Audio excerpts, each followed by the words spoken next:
So in New York, New Jersey, the surrounding areas, do they have a story to tell? Seems only fitting, by the way, this election year that the epicenter of today's earthquake included Donald Trump's Bedminster golf course. Seems like, though, catastrophe averted. However, the same cannot be said just down the road in Baltimore. The president there today calling on Congress to deliver help after the deadly Francis Scott Key Bridge collapse. I fully intend, as the governor knows, to have the federal government cover the cost of building this entire bridge. But some lawmakers are now saying, if you want the money, we want something else. So is that the new reality? A catastrophe hits and then demands commence. Come on in, I'm Blake Berman. This is The Hill on NewsNation.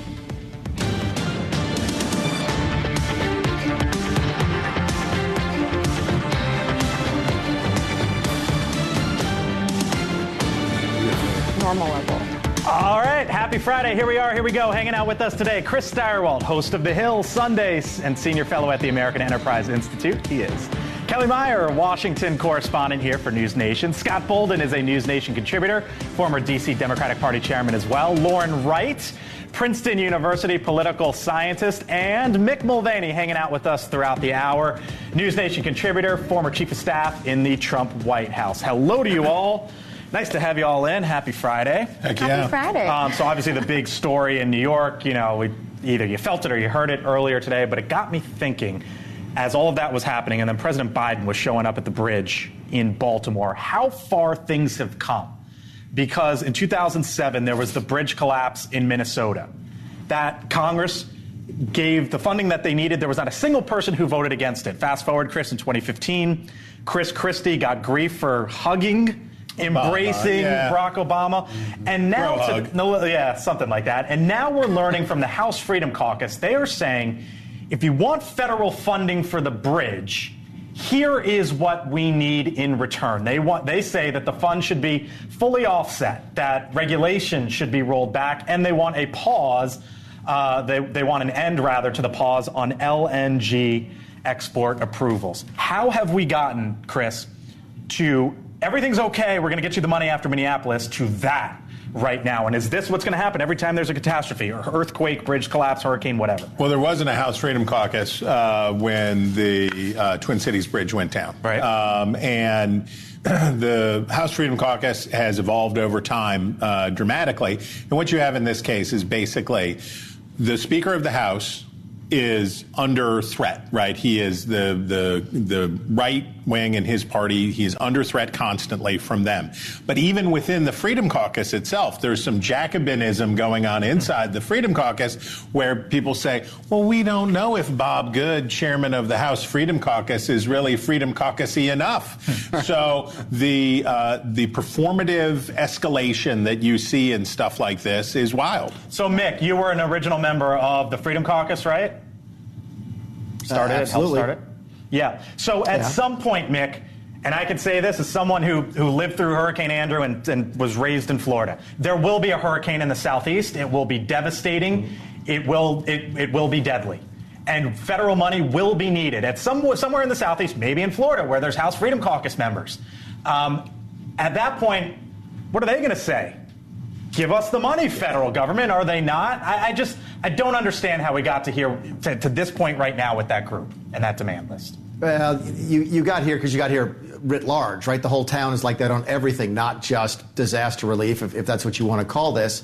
If I wanted to look for a silver lining here, it would be on that bullet point on regulatory relief. Look, if the Freedom Caucus has just thrown a bunch of stuff up against the wall and said, we want this or else we're not going to vote for it, then that's the end of the discussion. If this is a negotiation, there's actually one thing there that might get some traction, which is this regulatory relief. Keep in mind. But I guess my question is, should it be negotiation?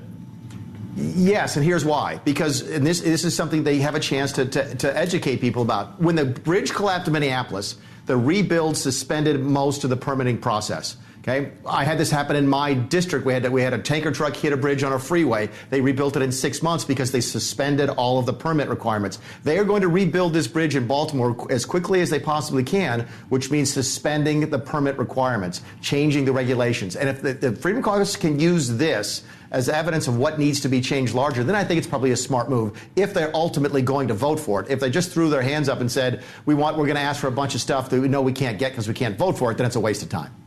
What a day for you not to be in New Jersey. I know, the one day I'm more useful to you in New Jersey. But my family did feel the earthquake, and I'm from California, and so the news coverage of this did surprise me because we sustain 4-point-something earthquakes very frequently there, and people are not as shocked and surprised. But as far as the House members, I mean, I think not just the Freedom Caucus, but House Republicans have lost a lot of credibility, whatever they ask to negotiate for in the future. And what you're pointing to, Blake, is there a hypocrisy where people will remember if they ask for assistance in the future. This happened with Ron DeSantis. This happened with Ron DeSantis with Superstorm Sandy, right? That he wasn't for that funding, and then all of a sudden something happened in Florida, and hey, we need some help. Yeah, but the politicalization and the exploitation by the Republicans or the Freedom Caucus on disasters, I think, is ridiculous and just disgusting.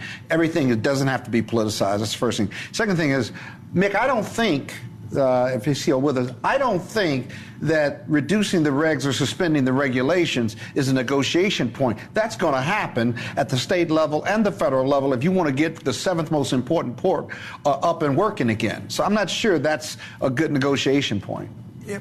No, Scott, my point was this, is that if we suspend them when we're doing these emergency rebuilds, why not suspend them generally? Why is a new bridge any less important than replacing an old bridge? And I think that's a good talking point for the Republicans. Again, if it's a strategy to try and have that debate, then I guess I got to take my hat off to them. If it's just an excuse to vote no and stick their head in the ground, then I think, I can't They defend could that just at all. vote no. What did we hear out of the president today? I also was going to say, the president is saying we want to get this funded as soon as possible, but the White House is also saying if the investigation proves that there's some way to hold the company accountable, then they will also pay up for this cost. So they want this to go as quickly as possible. So they're saying, okay, Congress, approve these funds, get this done. But then also, if we find them accountable, hold them accountable. If I may, there is a surprising Senate race taking place in Maryland. The Democratic frontrunner has had a destructive gaffe. He committed this astonishing gaffe. They're having a tough primary on the Democratic side, and former Governor Larry Hogan is in the race. He's in the lead in recent polling. Now, if you're Larry Hogan, you look at Republicans in Congress and say, fellas, I'm trying to run over here. Right. I'm trying to win a Senate seat for you. Really good point. Please do not screw up funding for this bridge because you're having a fight inside the Freedom Caucus. Very good point. Well, the president, by the way, speaking of the president, he says he is not abandoning Israel. As he was leaving for Baltimore earlier today, President Biden asked about his demands to the Israeli Prime Minister Benjamin Netanyahu to do more to get aid into Gaza and to safeguard civilians. Did you threaten to stop military aid to Israel? I asked them to do what they're doing. I asked them to do what they're doing, he said. But the commander-in-chief is also facing questions about the pressure that he is forcing upon Israel, as he is calling for a quote-unquote immediate ceasefire. Come on in, Morgan Ortagus. Hello, friend of the show, former State Department spokesperson and in the Trump administration, founder of Polaris National Security. Nice to see you as always, Morgan. The immediate ceasefire that President Biden called for yesterday. When you heard that, you thought what? I thought silly because Hamas is going to reject the immediate ceasefire, and they did. Hamas has no interest in a ceasefire right now. They want to keep, listen, most of these hostages, and by the way, what was missing from the president's statement and from Blinken's statement and from Kirby and the rest of them, what was missing is any sort of plan for how to get the 5 Americans who are still being held hostage by a terrorist organization home. We never hear them talk about it. So Morgan, hold that thought for a unconscionable second. Hold that thought for a second, because Sure. the statement you referred to is the readout, which you are intimately familiar how those sort of get put together. And here's what the readout said. It said of the president, he urged the prime minister to empower his negotiators to conclude a deal without delay to bring the hostages home. He put the onus, Morgan, on Israel, not on Hamas, at least according to that readout. Yes, and thank you. And the readouts, by the way, as I told our audience, are typically done ahead of time before the meetings and then signed off afterwards, but that's fine. We can get into that another day.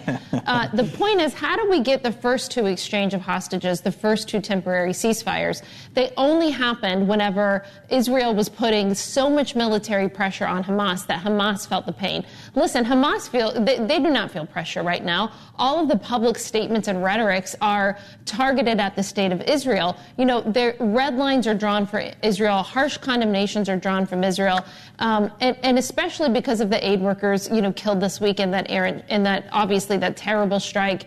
But Israel is also held to a higher standard than we even hold ourselves. Israel came out this week and said, here's what happened. We're investigating. This was a wrong strike. Oh, by the way, they relieved 2 military commanders today and other people were disciplined. We never did that over the strike in Afghanistan that we hastily did after 13 Americans were killed. We killed 10 people, including 7 children. And the DOD the Pentagon ran out and called it a righteous strike. They didn't even let the smoke clear to realize that they had accidentally killed 7 kids and a whole family and a guy with water jugs just trying to get water home to his family. And so we are holding Israel to a standard that we don't even keep for ourselves. And that's what's the problem with all this. So I want to get think that's the case?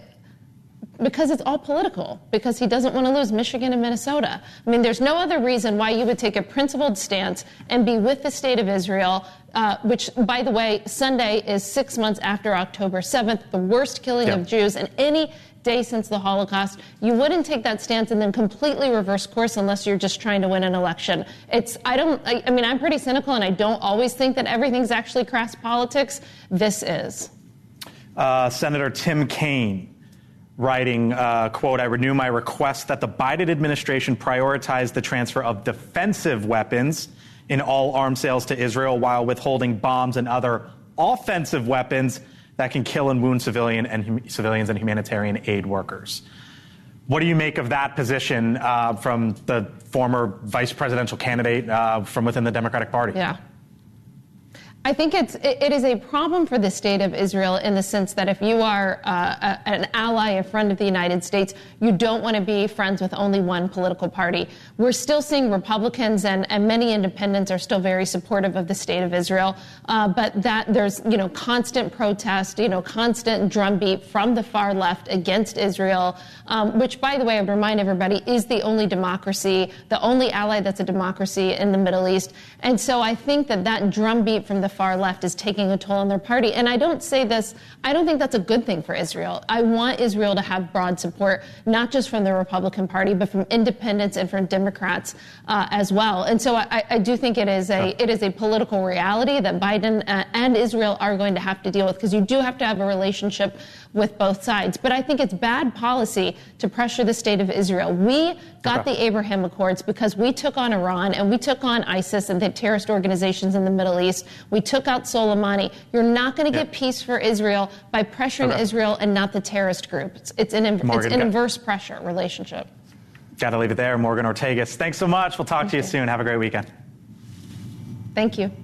Yep, of course. I know you were itching to jump in. Yeah, what's missing from Morgan's analysis is that we have no control, the U.S., over Hamas. Of course Hamas is to blame for this. Of course Hamas drives the narrative and has the hostages. Of course Hamas ought to release the hostages, and then we could resolve all of this right away. So why isn't that the front and center message from the White House? It is front and center, but it's almost presumed and a running thread through these negotiations because the U.S. does have control over Israel. The U.S. is giving bombs and money and support to Israel. And Israel, because let's be honest about it, Israel has made these errors in bombing the aid workers. A month ago, they killed some hostages because they misidentified Morgan just pointed out the other side of it, what had happened on, when U.S. mistakes during war. Well, every war is different. Every circumstance is different. I hate to politicize it because you're talking about loss of lives. The ceasefire, I agree that they ought to give up the hostages, but the killing fields of Gaza, right? You cannot ignore. Every country knows that. And what's driving that narrative Hamas because of what they've done in they're holding hostages, but it's a one-sided war when you look at the devastation in Gaza. Oh, I don't know. I mean, there's still. When I say one-sided, what I mean is the bombing and the devastation of Gaza is what the world is seeing. 30,000 people, who a majority are innocent civilians, and then you have these aid workers. But on the other side, you still have the 1,200 who were killed, the 130 who were hostages, American hostages, etc. Yeah, and Israel is trying to prosecute this war in the same way that Western and other developed nations prosecute wars, which is I'll put it this way. When Hamas kills somebody on purpose, they tell us.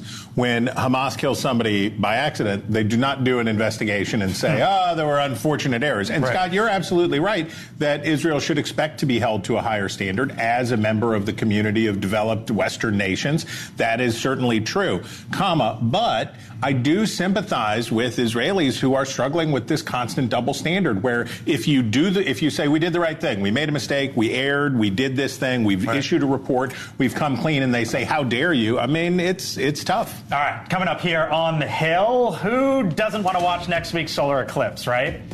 That includes inmates. Why some prisoners in New York are being given a special exemption to be able to do just that. Plus, what could go wrong? Don't expect The Rock to endorse anyone in the 2024 election, but what does his potential political future look like? You're laughing, but you're not laughing. No, I'm not. I think it's very serious. Lauren's written about this. She says this is no joke. Plus, you're going to break down on the other side of the break. Oh, so much swing state polling data. I am Twitter. I am a buzz with the thought of all of this swing state polling data. Steyerwalt breaks it down when the Hill on NewsNation returns. Stay with us. Muslim. All right, welcome back here to the Hill on NewsNation. So President Biden and Donald Trump will continue their swing state visits next week. The president will travel to Wisconsin on Monday. Trump heads to Pennsylvania next Saturday. So what are the numbers telling us about these crucial battleground states? Steyerwalt here to break it all down. Chris. Oh boy. You know, Donald Trump went to school in Pennsylvania. He is only our most recent Ivy League president. So go Quakers. Okay. So there's been a lot of swing state polling out. A lot. And I like that. That's good. That's helpful to me because that's how I get down. But sometimes it's more helpful to look in the aggregate, to look in the average to see how things are going so we don't get like truffle pigs going after a gym sock and we go after the real stuff. So here, look at your first graphic. Thanks to the magical Caleb. 2024 swing state polling average. So this is from our partners at Decision Desk HQ. And this is how it stacks up in these states. And we've seen a recent Wall Street Journal poll that supports a lot of this. But basically, Biden's strongest states, Pennsylvania and Wisconsin. Trump's strongest states, Michigan and North Carolina, which is kind of surprising because Michigan's substantially more Democratic. Okay, that's how it looks. You know what those states look like. How, though, are Biden and Trump doing compared not to each other, but to themselves? That's a great question, Chris. I'm glad you asked. Because we don't really care how they're doing against each other right now. We care how they're doing, since it's the first rematch that we've had since 1956. We care a lot about how they're doing compared to their performance in 2020. Donald Trump, in that DDHQ polling average, is doing 1 point worse across the aggregate of the 7 states than he did in 2020. That's really quite good. That's really quite good for the star of January 6th and other depredations and criminal trials and all that stuff. Only being down 1 point is not bad. But there you see on the other side the story of this race, which is Joe Biden is underperforming himself by almost 6 points. That's the story. So when you think about this race, you shouldn't be thinking about Trump is winning. You should be thinking about Biden is losing, right? Trump has mostly restored himself to where he was with the electorate in 2020. That's very good. But what do we know about Donald Trump? He's got a high ceiling. He's got a high floor and a low ceiling. Donald Trump's support is never going to go below 46% or something. There's some number around there. Donald Trump's number is never going to go below, but it's never really going to go above 49%, 48%. The cap comes down hard. There's more room for Biden. So Biden is sucking wind. It's true, but he has more room to grow. And I want you to look at this last graphic. Strength of the economy is poor. Now, you know how bad people feel about the economy, Blake Berman. Not good. Berman means business. When what we're looking at is what is the state with the lowest percentage of people who think that the economy stinks? And the states with the lowest percentage of people who think the economy stinks are Wisconsin and Pennsylvania. Guess what? Those are Biden's best 2 states and all of the averages and all of the stuff. So here's what I'll tell you. I've said it before and I'll say it again. What's the story? The story is if Americans think that the economy is substantially better by the time we get to about the 1st of July, Joe Biden's going to get those numbers back and he'll come back much closer to where he was. If people think that it isn't, he will stay stuck. Those folks will stay home even if they don't go vote for Donald Trump, and Joe Biden will lose. There, I said it. Stirewalt breaks it down. All right, Mick, Lauren, Kelly. Mick, we'll start with you. Chris, on to something there? What'd you take away? Two quick takeaways. Number one, I couldn't help but notice that Florida was not on the list of swing states. No. Despite the fact that the Democrats have said in the last, it's not even close. But the other thing is that this is the right way to look at it. I always like when Chris breaks this down like this, because all these numbers tend to get lost in these national polls that we talk about on the program all too frequently. This is the stuff that really counts. It's the trends that I look at, and it looks like Trump, this is the 3rd or 4th time in a row now we've seen Trump with leads in these states. I don't pay as much attention to the numbers as I do the trends, and it looks like he is solidifying those positions in some of those critical states. Lauren? What Chris said that is so remarkable is that Trump is doing well despite the wall-to-wall coverage of his misfortune, if you call it, or things he's done wrong, 91 criminal counts. This is a person who lost an election, tried to stay in office, and he's winning in almost every poll. Democrats should be absolutely terrified with the state of things. It's historic, and if they're not getting their act together, what they seem to be doing is saying, oh, wait till it gets closer, people aren't paying attention, they'll realize how crazy Trump is. That might not happen because people are very angry at Joe Biden. That's part of what the numbers show. Kelly, real quick, the Biden campaign, they're saying I was going to say, the Biden campaign, it's email after email of how much they are investing in these battleground states, how many new offices they're opening, how often Vice President Kamala Harris is visiting North Carolina. Those are the numbers they're touting, visit there this week and opening another office. So they are constantly pushing out emails of just how much they're investing, showing just how much they are concerned about this. All right, still much more ahead here on The Hill. The term white rural rage is a trending topic online. But one author is now saying a book that looks at the idea is based on some of his research, and he's taken exception to it. We'll talk to him on the other side of the break. Plus, is a prison about to be named after Donald Trump? Where that might be the case, or at least where they are floating the idea. You are watching The Hill here on NewsNation. Back in a few. All right, welcome back. So have you heard of this book, White Rural Rage, The Threat to American Democracy? It's become a talker in the media and on the left. But Nicholas Jacobs is now speaking out, saying some of his research was used and misinterpreted. Check out this headline in Politico. Quote, what liberals get wrong about white rural rage, almost everything. Nicholas Jacobs wrote that story and joins us live. Nicholas, nice to speak with you. Thanks for being with us here on The Hill. What do you mean that, first off, what is this term, and what do you mean that it's viewed being viewed in the wrong light? Well, thank you for having me. It's great to be back on NewsNation, and I was talking to Scott about these issues, I think, about a year ago, and I appreciate the work that you all are doing, giving rural voices some much-needed perspective. When I think about that word rage, I mean, that's where I'd like to start. I'd like to reflect on the idea that there is perhaps no other group in American society whose motivations and complex ways of thinking and worldviews we would simplify with that word, right? Rage is irrational. You cannot talk to somebody who is enraged. To call somebody enraged and to simplify their motivations and their worldviews as one that is all enraged is to write them off.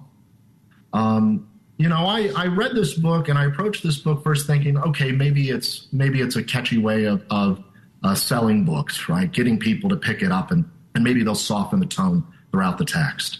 But throughout, I was disappointed to see that they routinely rely on shoddy survey research and misinterpret academic research, including my own, to simplify the rural residents and rural voters' complex motivations, which is something that I write about. Yep. So here's what you wrote today in your piece. You said, quote, "It is clear that the overwhelming portrayal of rural America as angry and irrational feeds into and amplifies the divisions between rural and urban Americans, overshadowing the shared challenges and aspirations that cut across these geographic lines." Yes, I think at the end of the day, actually, the authors of White Rural Rage and I have similar concerns. We worry about the resiliency of our democracy. We're very nervous about the declining trust in institutions. Those concerns are present throughout American society. And my profound fear is that if you follow the Rage thesis to its conclusion, right, and if you think about it, or at least observe how people in social media and online are talking about rural rage, then the conclusion is to abandon these people, abandon rural America, divorce urban America from rural America. And I think that would be a travesty. I don't think the evidence is there to support that. I think it is anti-democratic, in all honesty, and that's a real threat to the future of American democracy. Nicholas Jacobs, we're running a bit short on time, so we have to leave it there. But appreciate the time. I read the column earlier today, and we'll talk to you again. Nicholas Jacobs, thanks so much. Appreciate it. Appreciate it. Thank you. You've looked into this. Well, Nicholas is really preaching to the choir when it comes to me, because one of the institutions people trust least in America right now is scientists, and especially social scientists who do shoddy survey research and ask the question in a certain way to get a certain result. They're imprecise with terms, and they really exaggerate this research on what we call strength of opinion, and Chris probably knows this better than anyone. To understand how important a group of voters is, you have to know how big they are and their propensity to turn out to vote. Talking about how angry or energized or any of these terms a group of voters is really exaggerates their impact. And so, for instance, one of Nicholas's critiques is white rural voters are less than 16% of the electorate. And so when you're talking about the big picture of elections, it's a sliver of people, and the feelings they have about one candidate or another are really only part of the picture. As a white dude from a rural, from a rural county in West Virginia, well, I mean, by West Virginia standards, my hometown has 20,000 people in it, which makes me a relative cosmopolite. But I will just say, I call the phenomenon hillbillies in the mist. Okay. They come down from wherever, and no one was able to eat dinner in peace or go to a diner in peace in West Virginia for 4 years after 2016 because somebody would come in and say, do you think it was more your racism or your economic anxiety that caused you to vote for Donald Trump? And there's a lot of, and it's stuff that we saw happen for Black America in urban centers in the 1970s and 1980s. It's an othering. It's a setting apartness. It is a diagnosis of rage when really there's just normal concerns that any human being would have for their lives and livelihood. And I dislike it. I am enraged about accusations of white rural rage. So maybe I'm part of the problem. Real quick, I'll accept resentment over rage, but there is some illogical issues with rural white America supporting Donald Trump. He doesn't care about them. And here's a statistic vis-a-vis the GOP. The top 10 states in this country. But that's a pretty blanket statement to say rural white America supporting Donald Trump. Those who support Donald Trump and what he represents arguably is he speaks to their rage and their discontentment or their resentment. But here's a quick statistic. The top 10 states in the country, you may know this, that get entitlements from the government that GOP hates are red states in the South. It is. And so that's a Democratic talking point, but the GOP hate entitlements. Mick, I really got to run, but I'll give you the last 10 seconds here. Listen, I look at that compared against the Rasmussen stuff that came out this week saying that was actually liberal white elites that were more likely to want to see their candidate cheat to win. We have to stop having this conversation about ripping the country apart because everybody seems to think it's somebody else. Let's hope both of those data points are wrong. Okay. All right. Coming up here on The Hill, Dwayne "The Rock" Johnson, one of the most popular celebrities in this country. So who will he support in the upcoming election? Does he say? What does he say, by the way, about his own future political ambitions? Plus, on the other side of the break, Hot Mic with Mick. What Mick is hearing about Donald Trump's big fundraiser this weekend. You are watching The Hill here on News Nation, warming up in the bullpen. Stay with us. Addressing his 2020 endorsement of Joe Biden in an interview on Fox News. Ooh. We'll get to that in a moment. But first, it seemed as if today The Rock didn't exactly shut the door on a future run for office, maybe. In the spirit of bringing people together and bringing our country together, I don't know if that's the right move at this point. Possible. I don't know. So, truth is... As of now, you said. As of now. As of now, he said, you've written books on this, The Professor. Well, first of all, I think, yes, I have. Okay. And I think The Rock is extraordinarily viable. Yeah, you think this is no joke. 92% fill-in-the-blank name recognition, high likability, knows all the fundraisers, gets the positive media attention. People of both parties like him and know him. That's all head and shoulders above what any traditional politician starts with. So, yes, he's viable. But I also think the fact that the same candidates are running in 2024 as were in 2020, and he is not making the same endorsement is an indictment of Joe Biden. So the endorsement, show the clip real quick, then we'll get to it on the other side. I realize now going into this election, I'm not going to do that. I wouldn't do that because my goal is to bring our country together. I believe in that in my DNA. So in the spirit of that, there's going to be no endorsement. Not that I'm afraid of it at all, but it's just I realize that this level of influence, I'm going to keep my politics to myself. What's going on? What he just said. But what's more interesting is, if he wasn't thinking about running for office and keeping his powder dry, why is he even on that program talking? Well, the fact he's on the program talking means he wants to talk politics, and this is a dry run for him to communicate and not taking a stand. He sounds like a politician. And he's the most followed man in America on Instagram. Is he really? Yeah, on Instagram, on Twitter. I don't know, but he was one of the most followed men in America besides that soccer player, Ronaldo. That soccer player. There we go. I wonder there if that, obviously the conservative media sort of ran with that clip, but I wonder if it's that, if it's him just not wanting to endorse Joe Biden, or show the headline, please. The famous Michael Jordan quote, Republicans buy sneakers too. Which is what MJ once said, and it's bad for his brand to be seen as a partisan. I do think it's very interesting that he did that, had made those comments on Fox News. I think that's very telling that he's sucking up over in that direction. And I guess probably he has managers and other people who said, hey, "Can you cool it with the politics? Can you cool it with the politics? Republicans want to come see, Jumanji 9 or whatever whatever movie is on now." All right, time now for Hot Mic with Mick. Hello, Mick. Donald Trump, Ron DeSantis, they are competing again this weekend in a much different way. Trump and the Republican National Committee are hosting his first major fundraiser since he became the presumptive GOP nominee. But at the same time, one of the super PACs which supported DeSantis is hosting a series of donor events this weekend. A Trump campaign official tells NewsNation the DeSantis-aligned event is, quote, competing with the entire Republican cause. All right, what's going on here, Mick? You hope it's just a scheduling problem, but I'm not really sure what Ron DeSantis is raising money for. He can't run for re-election again, so maybe he's running for, this is a 2028 sort of foundation. The Trump numbers are a lot more interesting, and the Trump event is a lot more interesting. This is his attempt to try and outdo Joe Biden from New York City last week. The RNC, Blake, just had a really good number, about $65 million in the month of March. This was the first month under the new leadership team.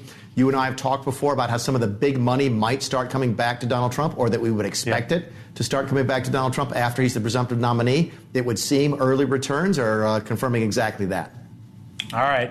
You have a new op-ed in the Wall Street Journal. We'll let you write every once in a while, not in the Hill, Nick, okay? That's all right. New op-ed in the Journal. Here's what you wrote. You said, what Trump did for the faithful. That was the headline, at least. In it, you write that, quote, he allowed Mass and other services at the White House, but the current president, Joe Biden, has not. Explain why you felt the need to write this, what you mean, and what do you take issue with? Yeah, well, it occurred to me over Easter that we just had a really politicized Holy Week. We started with Donald Trump selling Bibles, and we ended with a recognition of Trans Visibility Day. And it occurred to me that we're talking about what people are saying and not what they're doing. And there's folks of us who work for Donald Trump who know something about what happened in the White House. It's not very public, which is that Donald Trump allowed us to have Catholic Mass in the White House. And we did that for almost 2 years. And we were serving not only people who worked for the administration, but people who worked all around the White House campus at many of the federal agencies. That stopped during COVID, which makes sense. When Joe Biden took over, I talked to some of my successors and I said, look, this was a really good service for the men and women who work in this area. It's not just Trump people. Please consider starting it again after COVID. And they said they wouldn't, and they haven't. So the point is this. Make fun of Donald Trump for selling Bibles if you want to, but he allowed Catholics to have Mass for the first time in history. And Joe Biden, who says he's Catholic, doesn't. All right. Meantime, you may remember earlier this week when we told you about some Republicans pushing to rename Dulles Airport after the former president. Well, now, Nick's already laughing. Now some Democrats have responded. They are introducing legislation to rename a federal prison in Miami as the Donald J. Trump Correctional Institution, Mick. Sound effects provided by Chris. I got to give credit where credit is due. This is really creative and kind of funny. I know Jerry Connolly, and I don't think he's that funny a guy, but this was really good. And my guess is there's a couple of Republicans now wishing they had a do-over on changing Dulles out to Trump. Keep in mind, Jerry Connolly represents Dulles Airport. He's a Democrat in Northern Virginia, so this is taking on the boss at his own game and one-upping him, I think. All right. Hot Mic with Mick. Thank you, sir. Coming up still here on the Hill. Speaking of prisons, what happened to the New York prison inmates who are suing to see the next solar eclipse next week? There is now a final decision.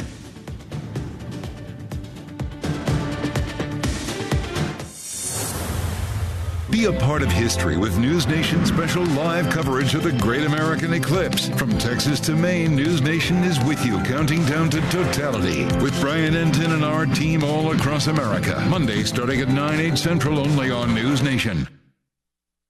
Way. Brian's going to actually show you the route. With the insider details you'll only find on NewsNation. Pieces of the puzzle are starting to come together in this mystifying case. Banfield, tonight at 10/9 Central, only on America's fastest growing cable news network, NewsNation. To find NewsNation on your screen, go to joinnn.com or stream NewsNation on Apple CarPlay and Alexa. There's danger out there. It lurks on highways and quiet neighborhood streets. It's more likely to kill you than a shark and more terrifying than the biggest snake. Distracted driving claims lives every day. Every notification, swipe, social post, video, or selfie while driving risks your life. So while you might think public speaking or the zombie apocalypse is scary, what's really terrifying and even deadly is distracted driving. Eyes forward. Don't drive distracted. Brought to you by NHTSA and the Ad Council. Spring is a time of renewal, so why not refresh your home with a little help from Blinds.com? We make getting custom window treatments a minor project with major impact. Choose from premium blinds, shades, and shutters. We even have options for your patio, too. Blinds.com invented a better way to shop for custom window treatments. There's no pushy salespeople in your home or inflated showroom prices. Our design experts can help you find the perfect window treatments on your schedule. We'll even send free samples directly to you. Plus, we can handle the measuring and installation for you. Unlimited window treatments installed for just one low cost. And with Blinds.com, you'll always get transparent pricing. No hidden fees. Our free shipping and 100% satisfaction guarantee can put the spring back into your step and into your home, too. Shop Blinds.com right now and save up to 45%. Up to 45% off for a limited time at Blinds.com. Blinds.com. Rules and restrictions may apply. This is Allie Bradley. Get my podcast, Bradley on the Border, at newsnationnow.com or wherever you get your podcasts. This message is from the U.S. Department of Veterans Affairs. Veterans, do you have a copy of your DD-214? A DD-214 is a DoD certificate of retirement, separation, or discharge from active duty. It verifies your eligibility for benefits and services. The fastest way to request a copy is through the National Archives and Records Administration at archives.gov. Get the benefits you've earned. Over the last few years, things have got weird. And for our kids, these things can be overwhelmingly stressful. Scientific research and real-life experience tell us that the number one antidote to stress is authentic, trusted relationships. So that's why I am committed to building and maintaining a trusted space. This is a trusted space. Access free films and resources to build trusted spaces in your schools and communities at atrustedspace.org. Children are the greatest joy and our best hope for a better future. Friends, they are the future. But did you know that millions of kids are facing hunger every day? Food is not just food. It's energy, health, confidence, hope, and even love. Yes, love. Thank you! Learn more about how No Kid Hungry is helping end child hunger in America at helpnokidhungry.org.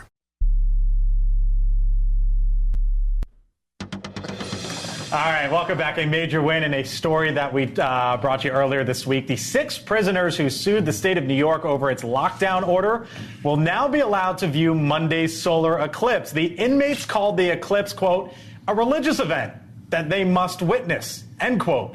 The statewide prison lockdown will, however, remain in place. Counselor.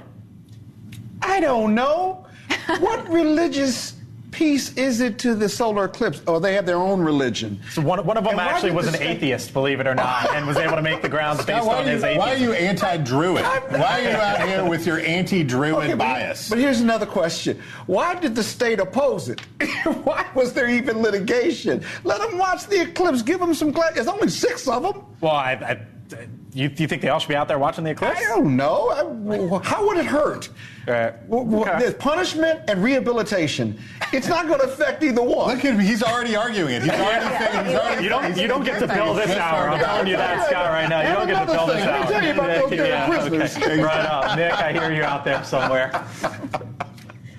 Come on, Mick. I love Scott Bolden. I do. He's right. What does it hurt? Why are they even fighting about this? I'm with 100% with Bolden on this one. There's a wonderful end of the week.